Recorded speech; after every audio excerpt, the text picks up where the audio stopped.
All right, hey, this is John Rush, Drive Radio, and doing something new today. We're going to do some car reviews, basically online video versions of them. We've always done them, we've written about them, talked about them on the radio, but we're going to start doing some reviews where you guys can actually see what's going on our YouTube channel, Drive Radio.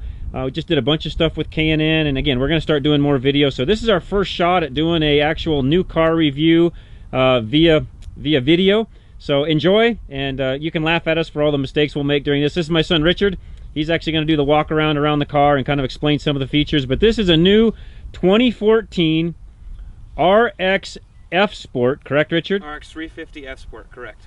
RX350 F Sport, which we'll talk about what the F Sport does in a minute. Retail price of this car is $53,189. Richard, tell us a little bit about this car. Well, as you can see, it's the F Sport. It's got a great sleek look to it. They haven't really changed much over the years in these 350 models, or I guess the RX, with the 5 doors. And we'll kind of give you a tour around the back here in a second. But special to the F Sport is the front grille. Keep talking. I'm going to keep walking around, so keep talking. It's a little bit different than normal. There's an F Sport badging on it, which gives you a little bit more. We were doing a little bit of research beforehand, and the base price of a all-wheel drive 350 is about $43,000, and the base price of this is about $47,000, almost $48,000. So for the F Sport package, which gives you an 8-speed transmission, which actually gives you 2 miles an hour better fuel economy on the highway, and you get some different sport suspension, as well as some different badging in the inside and aluminum pedals, you're paying for probably about $5 to $6 grand depending on your area, and it gives you a great, I guess, great value. One thing I wanted to add real quick, Richard just talked about the ride, and what I will tell you as an old guy driving this, if you're an old guy, you will definitely notice the F Sport has a lot stiffer suspension to it and a much harsher ride. It's not unbearable, but it's definitely a harsher ride than you're getting on your standard 350. However, with that being said, with a younger guy perspective, you're also buying a Lexus, which naturally it's going to give you a smoother ride than a car similar comparison. For example, we just drove a Jeep Grand Cherokee, one of the new ones, diesels, and the ride compared to that, even though the Grand Cherokee is meant to go off-road, I would say they're pretty similar, wouldn't you say, Dad? However, the F Sport is a little bit smoother, it being a Lexus. All right, real quick, we're going to open up some doors. I'm going to take a couple different camera angles, and we'll be back here in just a minute. Continue to watch.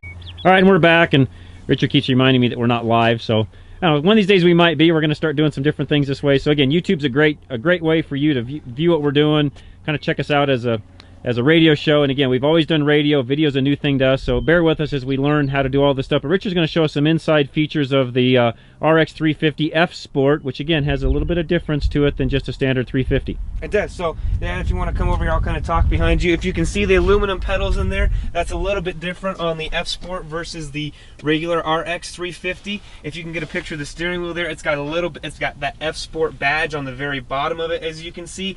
A little bit different, but then again, it's not something that most people are going to notice. So, unless you're looking to take this kind of, I guess, off-road, or you're looking for that sportier ride, I would probably recommend the base RX, but I'll kind of get in here and show you how it is. It's got plenty of legroom. It does have the entry and exit feature, so right now the steering wheel is put back into its place, so as soon as you push the brake, or even as soon as you push the on button, it is a push start. That is a key feature of this. You can see the steering wheel kind of moves forward towards you, so you don't have to do that. It has 10-way adjustable seats. And honestly, it's great. You have all of your gas gate, or your gas release over here, your trunk release, and we'll show you that in a second. Another key feature on this Lexus is the fact that it has the mouse pad Yes, style. it does. I'm going to come around that side. I want to see that. So you sit there so you can show it. I'm going to, real quick, we're going to run around the car. We'll get a better view of all this here in just a moment. Let me open up this door, and I want Richard to kind of show how that works. I think that's a really great feature that Lexus has. So here's the some people don't like it. They say they're kind of feeling like they're in a video game, that sort of thing. However, I would tend to say that it's a lot easier to drive, especially with how the car sits. And what I mean by that is, if you kind of look, if you can get a view of this, Dad, the screen sits back enough into the car to where you're not taking your eyes off the road very much to do it. So it doesn't make a touchscreen practical.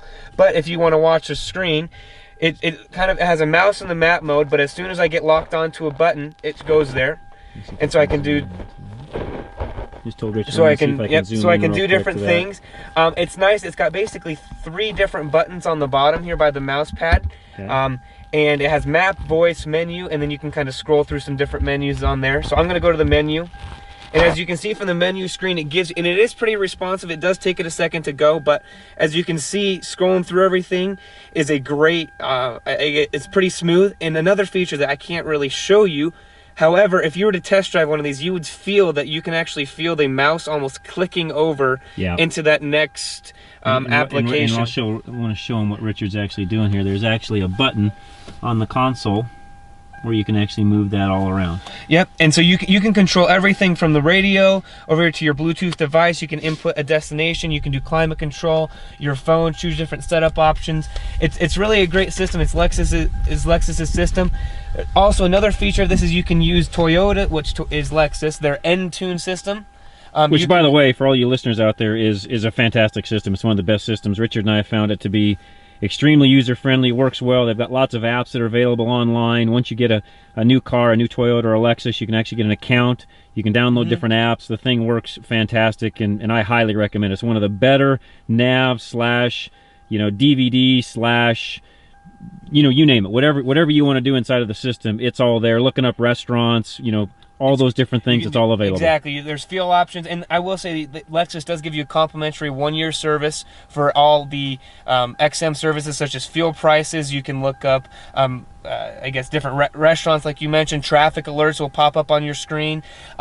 This car is iPhone Series Eyes Free compatible, and for those of you who don't know what that is, it's Apple's new feature that they have given us, which allows you to basically take your iPhone and do everything on your iPhone, while you can send text messages, read emails, so it's designed to be safer. So with that being said, I'm going to kind of take you through the inside of this. The only complaint that I would have with this car as of right now is the shifter is right here, which is great. However, when you're kind of driving and you're kind of in your mode, it's a little bit of a reach to get to the tune and scroll button. Which by the way, you can do, once you learn how to do it, you can do some of that through the little arrows that are above the mouse pad, if you would. You can scroll through stations that way if you decide to do that. So there are some other things you can do to kind of get around some of that. That is correct. It's got dual climate controls for the driver right here, and for the passenger over here. It's kind of hidden by seat heaters, which are down there by your right hand. Seat heaters ventilated. It's got some, and actually, if you want to kind of put your seat heater on and then scoot it forward to block that,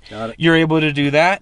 It's got your typical console storage, pretty nice. Here's your cup holders, nice. I mean, once again, this isn't it's not your typical American car with oversized cup holders. However, I mean, it does its job. It's got some very solid, I guess, glove box compartment storage. I mean, as you can see, this is a pretty, I mean, look at that manual. I mean, that manual is pretty hefty, and it fits in there nice. Put a little nighttime reading, that'll put you to sleep. Exactly. So it's great. And with that being said, let's look at the back seat real quick. Back seat and the rear. All right, so here are the back seat. Nice legroom. Richard, by the way, Richard's a solid 5'11". As you can tell, he's not a shrimpy kid by any means. So full-size man sits in the back seat, plenty of legroom. It's great. You won't find that. Another downside to this car, well, not downside, but lack of luxury, is there is not seat heaters in this car, and we're actually going to get in the back seat. In the back seat. I mean by that, and in some passenger cars now, you're starting to see more seat heaters in the rear seat. For example, the Lexus LX that we just drove had, seat heaters in the back seat. I mean, that's also a $90,000 car. But in the back seat, you get your you have all child lock, or for your car seats, pull down, provides you with your cup holder, as well as some console storage, which is really nice in a car like this. You wouldn't think that you would need it, but if you're going to take a long road trip, you're able to use the console, use that storage. So it works very comfortable 4-passenger long distance car. It is, and like you said, it fits me well. I've had several passengers in here, and they don't complain about. And by the way, these seats will fold down. We'll get to the back in a minute, but if you want extra cargo space, these will also fold down, get you lots of room. In fact, let's look at that real quick as we're running out of time. So here's the back. So you can do different. You can open it back normally, or you can use the key fob, or in there. So I'll use the key fob so you can kind of see what it does. Opens it up so you don't have to use your hands, if you want to head out to the car. This cargo net is an added little feature, which is nice if you kind of want to throw a few, you know, miscellaneous items. As you can see, though, the back, it's got plenty of cargo room in there. We can throw down one of the seats and kind of show you guys. Let's look at one seat down. That's a little, this device that you're looking at right here is actually a device that actually can go back, and it actually encloses the back end, so it's kind of a security feature where if you don't want your stuff to be seen when everything's closed up and locked, it just kind of keeps out of sight, out of mind for theft, and that works out really well. So if you're going to haul a lot of larger cargo, you would actually remove that. That comes out very easily. But really, yeah, to Richard's point, you know, you can see after looking at this, after driving it, why this has been a staple in the SUV market, because it really has been. You'll notice there's a lot of other designs that have come off of the Lexus RX over all these years. So Lexus really did a great job of innovating kind of this crossover, larger crossover, small SUV line, and it continues to be a very great car. You know, I love them. I enjoy driving it. There's really no way you can go wrong. You know, the one downside is, you know, and you've seen commercials this way of where, you know, everybody owns one. Well, you know what? There's a reason a lot of people own them, because it works very well. They don't, and we know several people who own Lexuses, and they will swear that they will be willing to pay the extra price tag for what this car costs, you know, that $50,000 range, you know, actually under $50,000, right, for the reliability that Lexus/Toyota gives you. So with that being said, if you're looking for an SUV, you're in the market, you know, you've got a smaller family, maybe 4 or fewer, this car will be great. It'll get you to and from school, to and from work. It gives you enough room, as you can see in the back, to throw some soccer bags, football bags, whatever you want to put back here. Yep. If you're in the market for a mid-size SUV, I would recommend this car highly. I mean, and you're not for what you pay a little bit extra on the front side, you probably are going to save on maintenance on the back side. Right. So great car. Again, Drive Radio. I've been your host, John Rush, Richard Rush, my son, and we're going to do more car reviews. So stay tuned to our YouTube channel. Keep checking it out. We'll add things weekly. I know that sounds like a lot, but we'll do stuff on a weekly basis. Continue to watch our channel. Take care. Everybody have a great afternoon, great evening, whatever you're doing, and enjoy. Thanks.